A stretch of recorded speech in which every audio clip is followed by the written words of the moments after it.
bueno, he estado viendo algunos videos de Andrew Ng de parte de Deep Learning para ver algunos ejemplos de gradiente descendiente. Entonces, más o menos vi que tiene algo cercano a eso del gradiente descendiente. Ya bueno, básicamente, como había explicado Yoshimar, esto va a ser como una pequeña construcción de una red neuronal.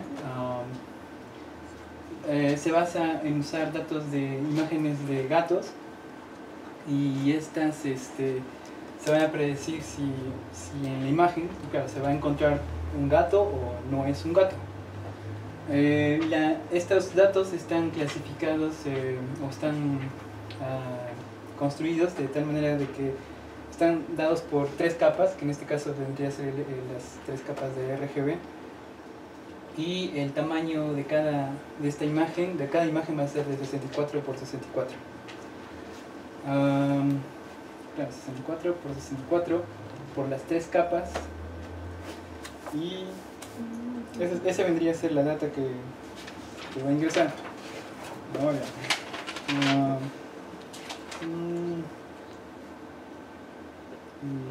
claro, aparte hay como siempre se menciona, se va a armar un vector de características, que en este caso vendría a ser el X, dado por los valores que va a tener en las 3 capas, pero unidas todas en una sola dimensión. En este caso las tres capas de información de la imagen, se usa una operación que se llama flattenizar o aplanar una matriz o un vector. Entonces acá estaría las 64 por las 64 por las 3 capas, que en total serían 2288 características. Ahora, aparte de esto, claro, todo esto es solamente por una sola imagen. Van a haber distintos tipos de imágenes, en este caso M datos de entrenamiento, y también va a haber datos de prueba. A ver. Esto más o menos para explicar.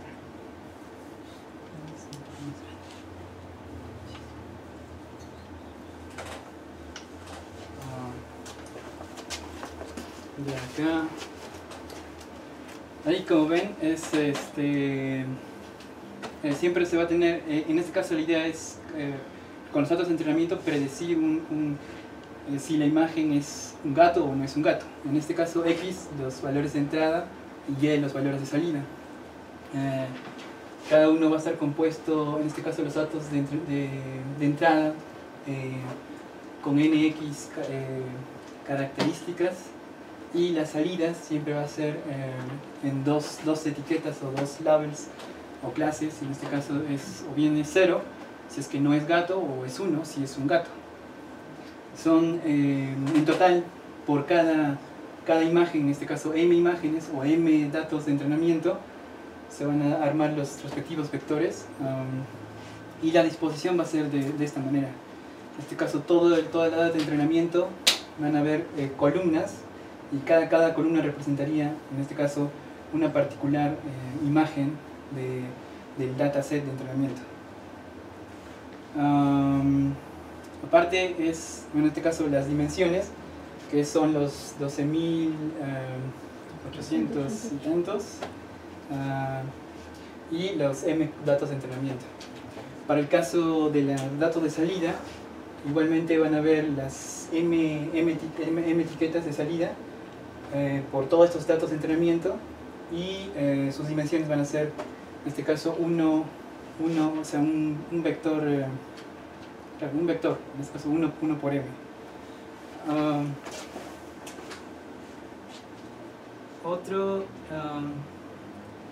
Viendo ahora la función, se le dice que es un clasificador es bastante simple, es un clasificador lineal, por usar la regresión logística, pero se usa como como enseñanza en la primera etapa para lo que es el Deep Learning. Bueno, en este caso, acá lo que nuestro amigo Ludwig nos dijo de las funciones de activación, una función de ellas es la función sigmoide, o también llamada logística o logistic, y lo que trata de hacer aquí es, en este caso vemos acá, que es la función sigmoide se va a hacer para poder predecir, en este caso, las etiquetas de salida, teniendo en este caso el ground truth o los valores de verdad que se dan dentro de los datos de entrenamiento, que en este caso es el Y sin el sombrerito. Pero en este caso los datos que se van a predecir van a tener, en este caso su notación va a ser con Y sombrerito. Y es en este caso la función sigmoide, dado por, en este caso, los pesos, algunos pesos multiplicado por el vector de características, más un vector que es en este caso el bias. Igual lo del vector de pesos va a ser las mismas dimensiones del vector de características, y en el caso del bias va a ser un escalar. En este caso acá vemos la gráfica de la función sigmoide, que es entre 0 y 5. Todos los datos que van a ser mayores a 0.5 se van a tener, en este caso, van a tender a el valor 1, que en este caso va a ser una de las etiquetas, y si es menor a 0.5, pues va a tomar el valor de 0, si es que en este caso el caso contrario. Ahora, esta es otra forma de notación. O sea, puede ver esta forma de tenerlos separados, los pesos, con el bias. Pero una forma de tenerlo junto es que en el mismo vector se disponga tanto los pesos, y en la primera fila se disponga el valor de bias. Entonces se tiene todos los datos en una sola unidad. Es otra forma de representar. La función sigmoide, que es representada por esta fórmula, que es 1 sobre 1 más exponencial a la menos z. Y acá explica los valores, ¿no? Que digamos, dependiendo del valor de z, también qué valores va a otorgar. Si el z es bastante grande, pues esta fórmula va a tender, la función sigmoide va a tender a 1. Y si es el z le disponemos un valor bastante pequeño, pues también el número también va a tender a el caso contrario, que en este caso vendría a ser el 0. Eso es en cuanto a la función de activación, que en este caso es la función sigmoide.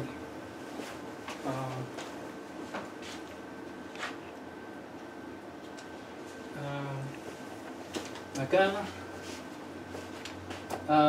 trata de dar las dos diferencias, que en primer caso es en cuanto a la pérdida, y que esta está incorporada dentro de la función de costo.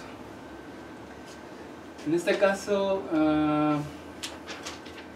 claro, la función, dado los conjuntos de características, se quiere tratar de averiguar un valor aproximado de la etiqueta, y una manera, que es la que nuestro compañero Ludwig, una función de pérdida, que es los mínimos cuadrados, que es una de ellas. Otra es lo que era el cross entropy, que había mencionado también Ludwig. El cross entropy, eso vamos a explicarlo.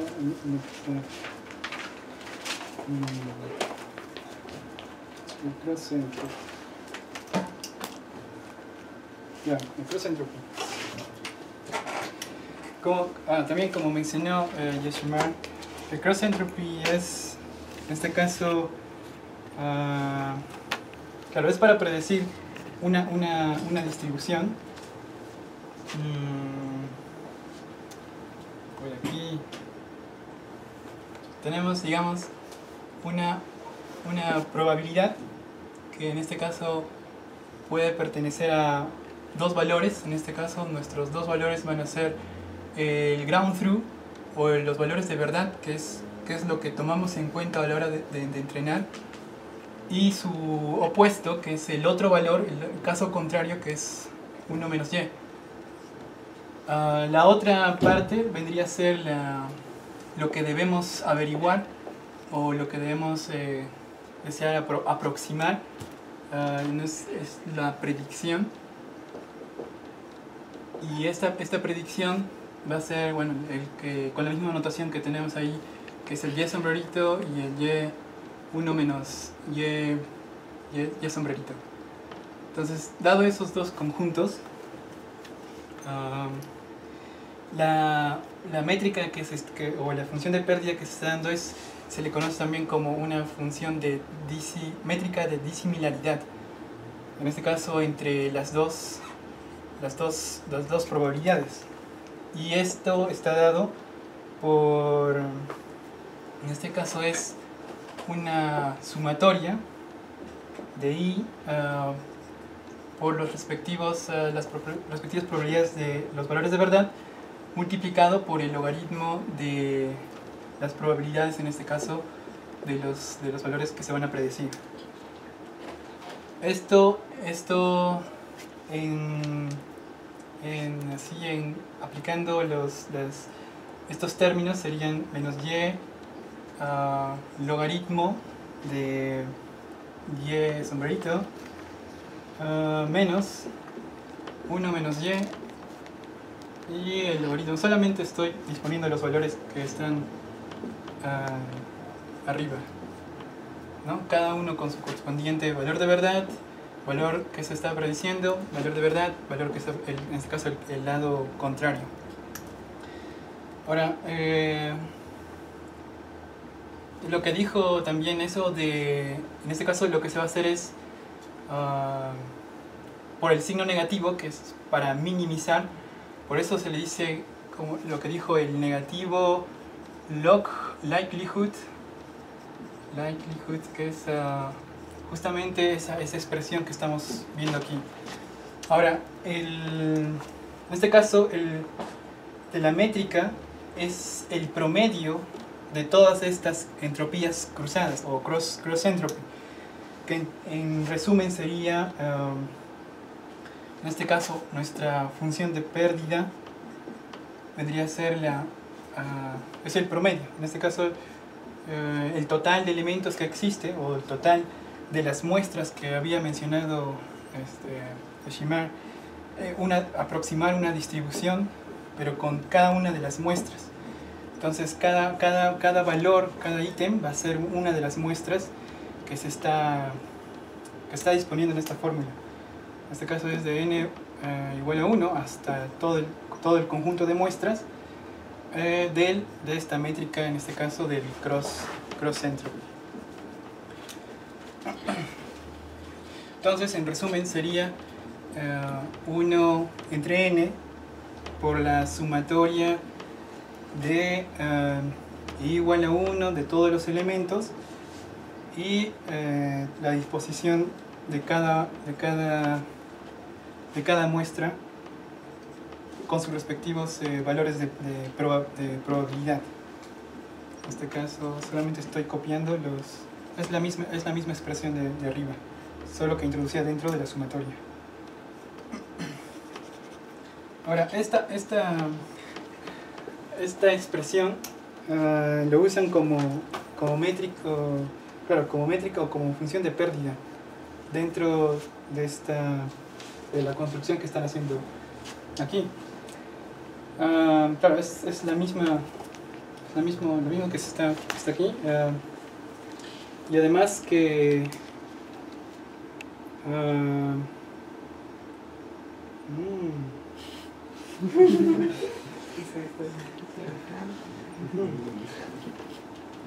ya, claro.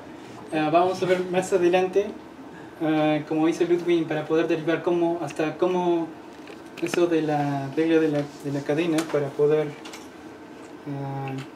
porque esta es muy diferente derivar claro, porque depende mucho de la función de activación que dijo que sea diferenciable. Con tal que sea diferenciable, se puede aplicar dentro de esta red.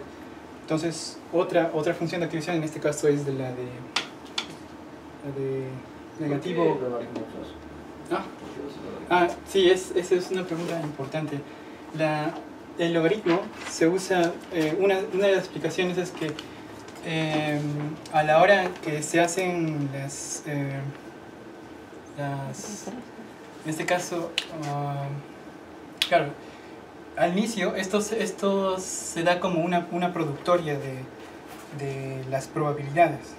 Claro, es una productoria, entonces tener multiplicaciones, en ese caso operaciones de multiplicación se hacen mucho más complejas y pueden tender a valores que no se desean. Entonces una manera de que estas se conviertan en sumatorias es aplicar justamente el logaritmo, porque el logaritmo, en este caso, a ver, no sé si acá tengo una productoria. Bueno, o sea, es que el logaritmo, una de las propiedades del logaritmo es tratar de convertir esa productoria general en simples sumandos. Entonces esta operación sería mucho más sencilla de realizar y no habría en este caso algunos errores a la hora de operar. Esa es una de los motivos por los cuales se usa el logaritmo. Sí, otro.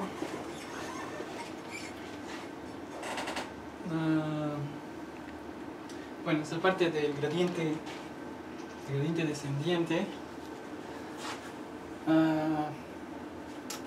es la función de pérdida con los parámetros, que en este caso W, y el bias, y la respectiva ecuación de la negación del logaritmo, que es el logaritmo de la verosimilitud, se le dice, bueno, likelihood. Ahora, bueno, es la parte del gradiente descendiente, como explicó también Ludwig, a la hora de poder descender. En este caso, esta función esta función o el parábola va a estar determinada por los dos, se va a enfocar justamente en los parámetros mucho más internos, en este caso los pesos y el bias. Para ambos se va a determinar el delta que nos mencionó Ludwig. El delta para el peso de los W y el delta para el caso del bias. Esos dos, en este caso, se van a tratar de aprender constantemente hasta encontrar los mejores pesos y el mejor bias para el modelo total. También tiene, en este caso, es lo que se calcula justamente en los procesos de forward propagation y de backward propagation. El backward propagation es ya donde se realiza esta operación de poder actualizar esos parámetros y con su respectivo, claro, ratio de aprendizaje.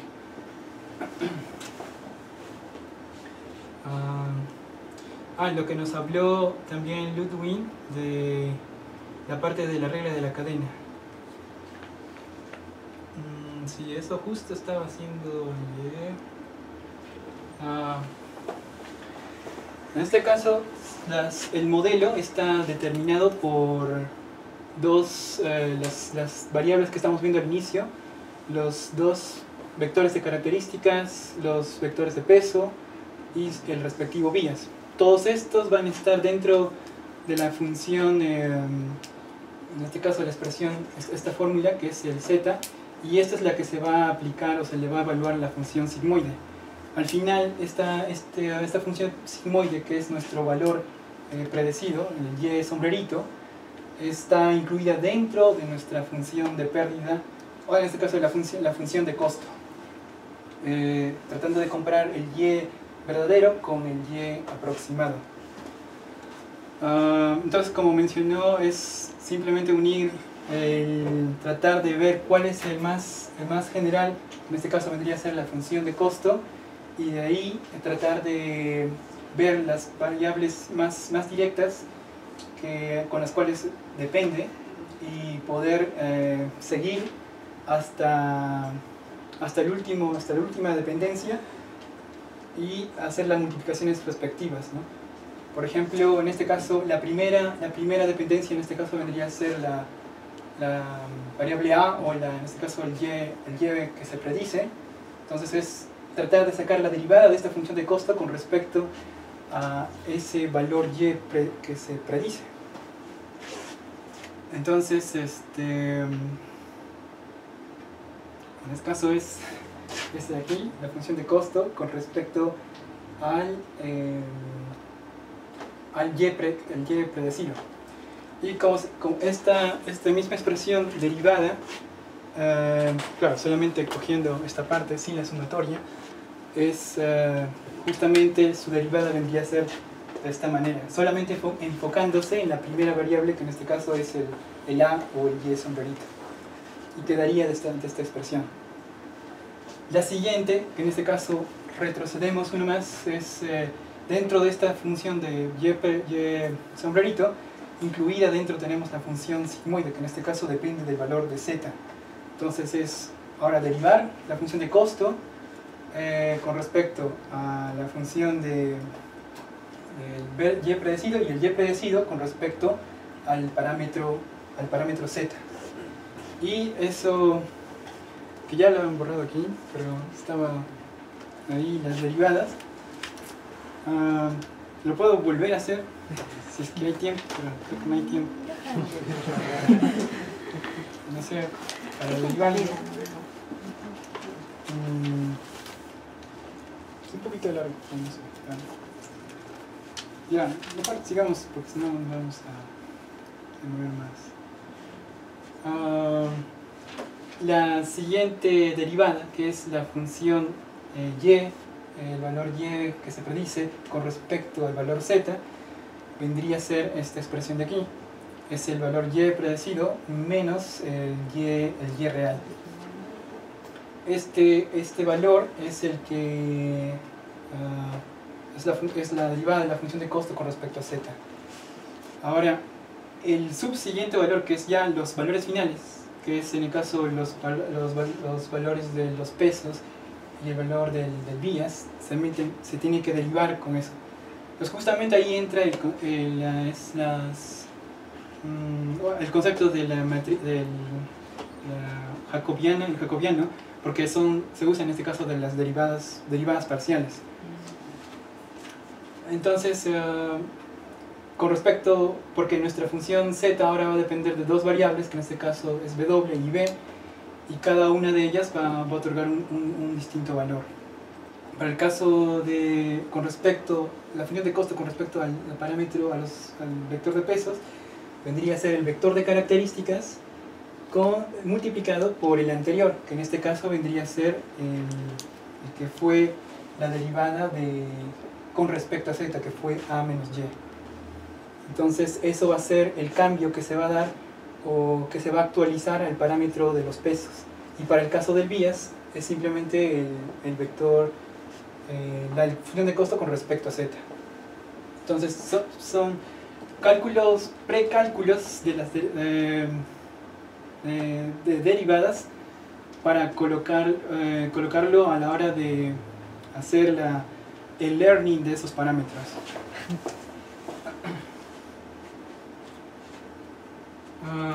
Y acá un aspecto importante es que nos recomienda que muchas veces a la hora de que se implementan una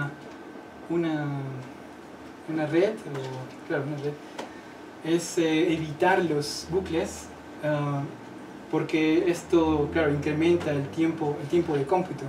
Entonces, herramientas, por ejemplo, como Python, reducen bastante ese tiempo a un mínimo tiempo, sin tener que hacer esos bucles. Y ese concepto se llama el concepto de vectorización. En este caso, muchas veces es la parte de aquí que es la que se considera que se multiplican cada elemento del vector de pesos con sus respectivas características, que es sub i, ¿no? Elemento por elemento. Pero esto se puede aplicar el concepto de producto punto y se reduciría bastante el tiempo de cómputo de esta expresión. Pero sí, de todas maneras, en el lado interno, a la hora que se van a hacer las iteraciones en el aprendizaje, se va a colocar un total de iteraciones que se debe calcular en el proceso de optimización. Una vez que termine ese número de iteraciones, pues ya eso queda ya con los pesos finales y el bias final. Pero es un bucle, claro, necesario dentro de la construcción. Ya, entonces, como ven, es la función de costo, los cambios que se van, o los loss, la pérdida para cada uno de los parámetros. Se va a iterar en todos los datos de entrenamiento. Se va a calcular la respectiva función z, el valor que se va a predecir aplicando la función sigmoide. También se va a ver cuál es la métrica. Es muy importante esto también del costo, porque a la hora que es, por ejemplo William, cuando entrena, en una de lo que está haciendo en su trabajo, en lo que está entrenando, muchas veces, claro, vemos así en la terminal datos numéricos, o el accuracy, cuánto más o menos da, pero no, si lo podemos ver de manera gráfica, pues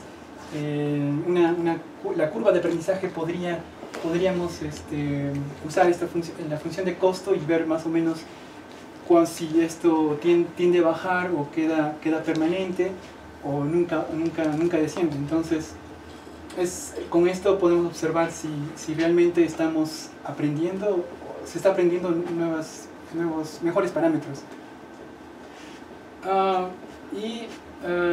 Pues acá ya están los que hemos precalculado sus derivadas. Disponemos simplemente las fórmulas, tanto con respecto a z y con respecto a los pesos y el bias.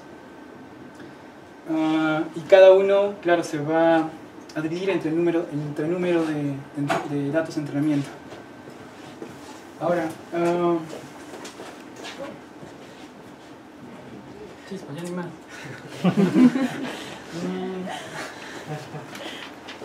Ya.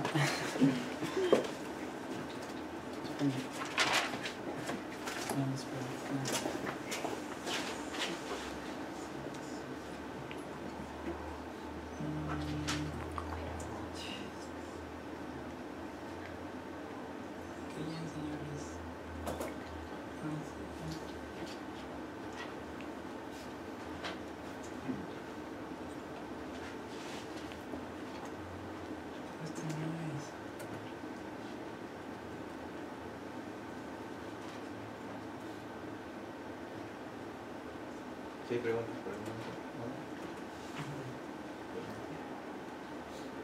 Eso es el binary cross entropy que estaba comentando.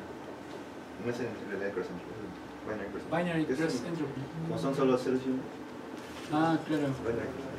Binary cross entropy. Sí. Les quería enseñar la implementación de lo que está. Pero parece que no.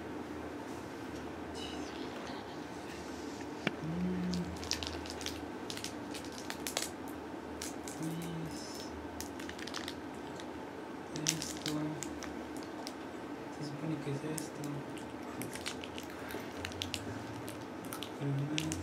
Que está dentro. Claro, este era este.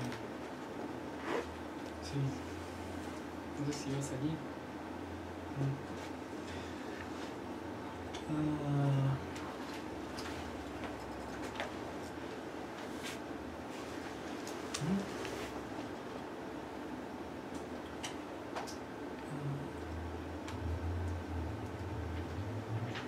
Bueno, los datos es lo que les había mencionado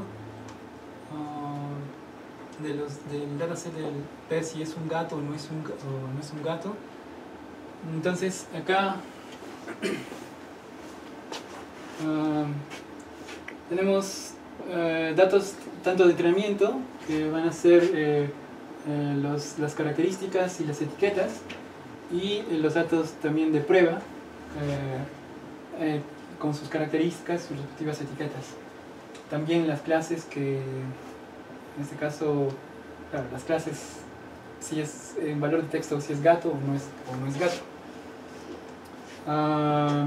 Por ejemplo, acá para solamente una manera de visualizar la 25ª imagen, para ver si es un gato, lo plotea y simplemente llama qué valor de etiqueta tiene, qué label tiene. En este caso es el valor 1, y su respectivo clase, que en este caso vendría a ser la palabra que sí es un gato. Ese es en cuanto al dato de entrenamiento. Ahora, en cuanto a sus dimensiones, como habíamos mencionado, son los 64 por 64, es la dimensión en altura y ancho, por los 3 canales que serían del RGB, y los datos de entrenamiento. ¿Cuántos datos tenemos? En este caso 209 imágenes entre gatos y no gatos. Para los datos de prueba son 50 imágenes. Y como se ven, las mismas dimensiones que al inicio les mencioné, que son de acuerdo a las, digamos, son 209 datos de entrenamiento, pero van a haber 209 etiquetas. Entonces nuestro vector, nuestro ground truth, digamos el Y de entrenamiento, va a ser de 1 por todos esos datos de entrenamiento, o en este caso todo ese número de etiquetas, las 209. Y para el caso también de prueba, que es esto, el test. Esos son los datos de entrada. Ahora vamos a ver la arquitectura que ya habíamos visto, la función sigmoide, las características.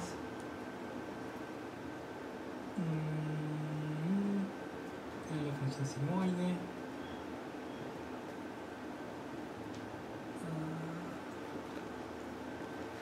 Ya.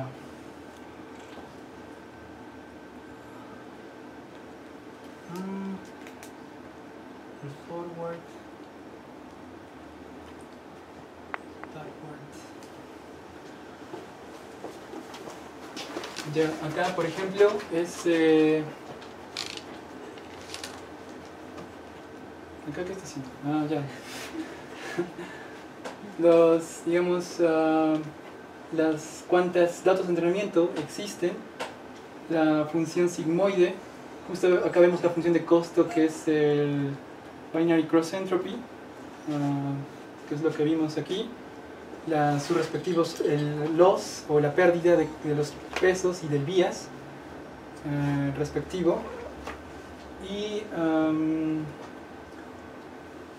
bueno, aquí solamente acá para poder ver si los datos del bias son flotantes. Para almacenar también los gradientes ya evaluados. En este caso este es la propagación. En el forward propagation se hace estos pasos de calcular la función de costo, la función sigmoide respectiva, y evaluar el primer loss o la primera pérdida. Y se evalúa, digamos, con algunos datos solamente de ejemplo. No son los datos, no es el dataset, son simplemente datos aleatorios. En este caso, los parámetros que recibía era del peso, el bias y el respectivo dataset. ¿El bias es un 2? Sí, el bias es un 2. Sí. Entonces los pesos, que vendrían a ser estos, el bias nuestros valores de características, la X, y el valor verdadero, o en este caso el Y verdadero. ¿Cuánto va a ser las funciones de pérdida? De acuerdo, ya después del primer cálculo, la función de costo vendría a ser con este valor, y así, ese es el primer paso que se realiza en la propagación. Ahora, posteriormente a esto se da el proceso de optimización. Se usa esta función de la propagación y justamente se calcula eso de la actualización de los parámetros tanto de peso y del bias con esas funciones ya de pérdida previamente calculadas. Es lo que mencioné en la parte de visualizar si nuestra función de costo va descendiendo cada 100 pasos, 100 iteraciones, cómo va nuestra función de costo, y ver el último, después de terminar todo este proceso de optimización, pues pasar a ver cuáles fueron los últimos parámetros, o sea, en este caso el mejor peso y el mejor bias, y cuánto fue la pérdida de la última iteración. También con los mismos datos aleatorios, y son pues el vector de pesos, el bias y sus respectivos datos de pérdida. Ahora, el valor para ya predecir, una vez que esto se ha entrenado, o sea, con los datos de entrenamiento, el dataset de entrenamiento, se supone que se va a tener dos resultados. Uno que, claro, en la etapa de entrenamiento se va a disponer, aparte de que se ha entrenado con los valores de verdad, se va a disponer los valores que se están prediciendo en la etapa de entrenamiento. Pero en la etapa también de testing o de prueba, también vamos a tener otro dataset, y también vamos a tener otros valores que se van a predecir. Entonces, muchas veces es muy importante que en la predicción hay que ver cuánto, digamos, de precisión o accuracy se ha dado en comparación con los datos de prueba, porque esa relación que existe puede darnos algunas pistas de qué problemas podrían estar pasando a la hora de que se esté entrenando o se esté optimizando. Bueno, para el caso ya de predecir valores, solamente usamos los valores de entrada, que es, en este caso podría ser el del testing, los valores X, y ya los valores calculados previamente en el entrenamiento, que es del peso y del bias.